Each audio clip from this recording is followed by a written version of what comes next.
Nag-sleep over tayo dito sa nanay ko, no? Kasi galing tayo sa Tarlac kahapon.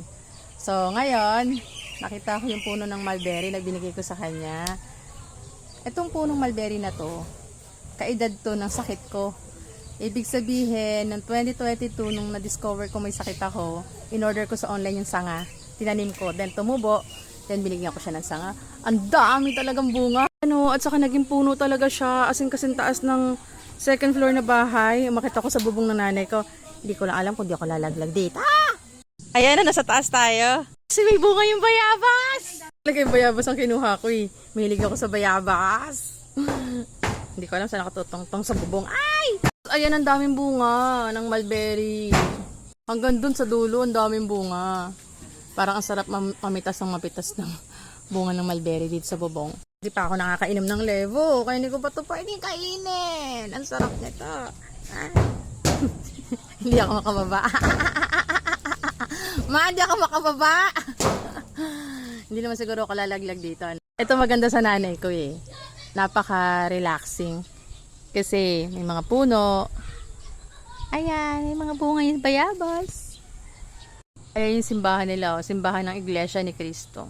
Iglesia tatay ko, pero nanay ko katoliko. So, nung naging mag-asawa sila, ang tatay ko naging tiwalag. Diakono at saka diakonesa ang lolo't lola ko, no. Tatay ko tiwalag dahil sa pag-ibig. Yan, pinili ang nanay ko. Pero nung pinanganak na kami, dinala nila kami simbahan ng born again, no? Jesus is Lord. Yeah, JIL. Kaya sa born again Christian ako nagsisimba. Pero yung asawa ko ay katoliko. Kaya madalas sa Divine Mercy kami, nasa Catholic Church ako nagsisimba kasama ng mga bata. Ayan, hindi na makababa ng bubong.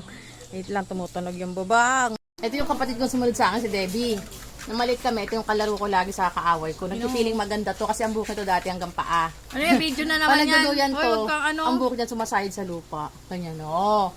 Anak niya ang bunso, si Allen, ang pinakamatalino. Nag-speech ng graduation yan. Hello, Allen! Hello, baby Allen! Ba't ako nag-hide? At ito ang ate naman ni Allen, si Hannah. So, mahilihin, manang-manang kay Debbie, pero maldita. At ito naman yung aking baby girl. Ito nagmana talaga sa akin to. Okay, lay pala manang Nang katalinuhan, pero pagiging maldita kay Danica. Yung ganda kay Jenjen daw. Ganda lang kay Jenjen, ha? Nanay ko aga-aga nagluluto. Kain na! Nanay ko. Nanay ko. Ayan, nanay ko, oh. Ano niluto mo, ma? Luto ng sopas. Sopas. Sopas! Ang masarap. Dito, patagalan ng gising. Tatay ko, oh. Aga-aga naninigarilyo. Sino yan? Wala, video ko lang. Pa. Wapo mo dyan, ah.